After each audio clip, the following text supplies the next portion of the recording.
This is Radio Rahim here with Abner Mares. This interview is brought to you by the Pro Fight Shop in Hollywood. You know, Abner, we're in downtown Los Angeles. You know, you're home. You're feeling real comfortable.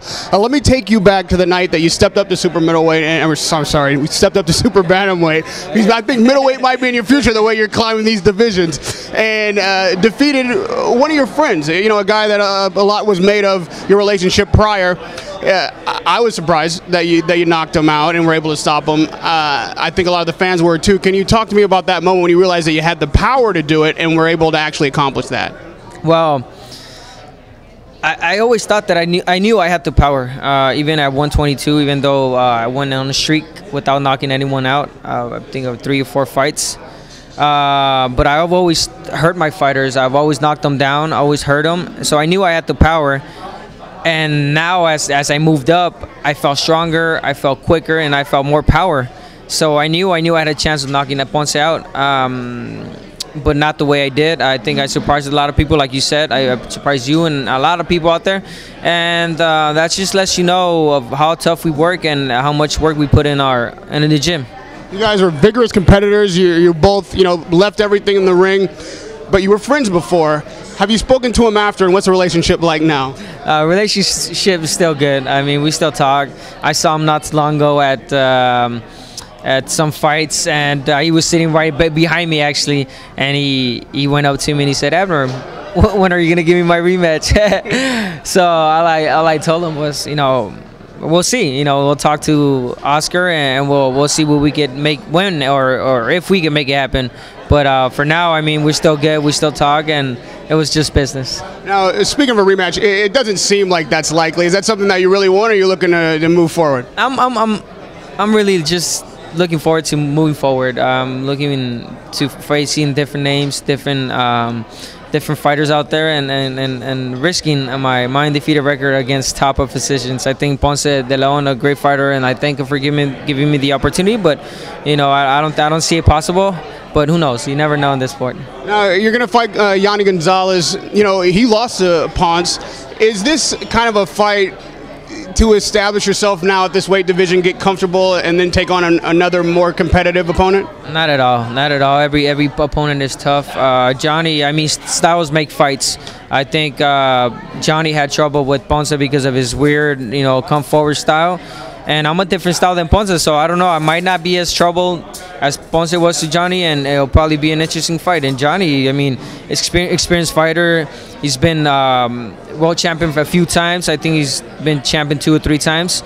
And he's got a record of close to 60 fights and over 40 knockouts. So that speaks highly of him. And I mean, that lets you know that I'm here to face anyone and have no trouble fighting punchers, southpaws, you know, left-handers or right-handers. I'm here to just please the crowd and give good shows. And to that point, I mean, you've proven that with this record of your career. You've been willing to fight everyone.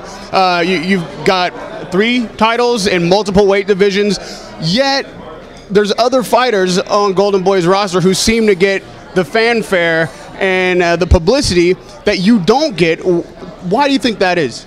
Well, one thing is probably just my weight class. You know, I'm not at that recognized weight class. You know, I'm talking about the super lightweights up to middleweights. You know, I'm lower. I'm at featherweight. I'd probably be that, but I don't see anything else because I think I've proven myself inside the ring. I face nothing but the best. I carry myself good outside the ring. You know, I'm not a bad person outside. You know, I think I'm a good guy, but I don't know. It's hard to really point fingers and blame anyone for me not having the hype a lot of these fighters have. But at the end of the day, you know, I'm just here to fight. I hope that people recognize that. You know, I'm always whenever I show up to fight, I'm always gonna please them and then give them good shows. You know, it's interesting that you bring up your attitude outside the ring. I do want to talk to you about that because you're a young guy. You're 23. You've had so much success, yet you're not flamboyant or, you know, foul language. You're not brash in that way. Why is it that you've chosen to be just a consummate professional, even though it may appear that that kind of attitude, that style, can bring more money and attention?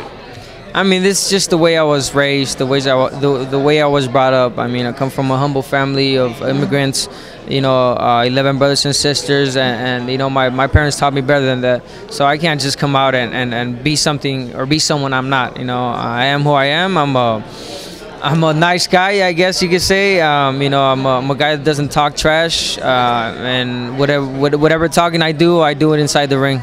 Well, if that's your choice, then we're going to have to talk about opponents, because if you're not going to get it that way, you're going to have to get it the hard way, right, which is by beating the best. Well, we know that the Donaire fight, fell apart. It appeared the Golden Boy made their most valiant effort to put that fight together, and it didn't happen.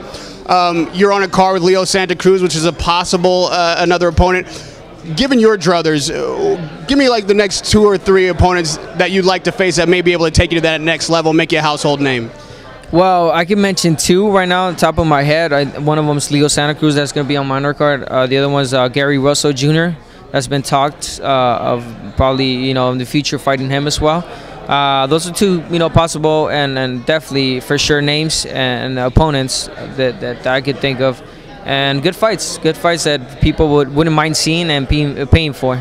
Now, like you said, styles make fights. Both of those guys are pretty sharp boxers, but you've surprised the public again with your willingness to slug and battle it out. That's another way that fans are excited by performances in the ring.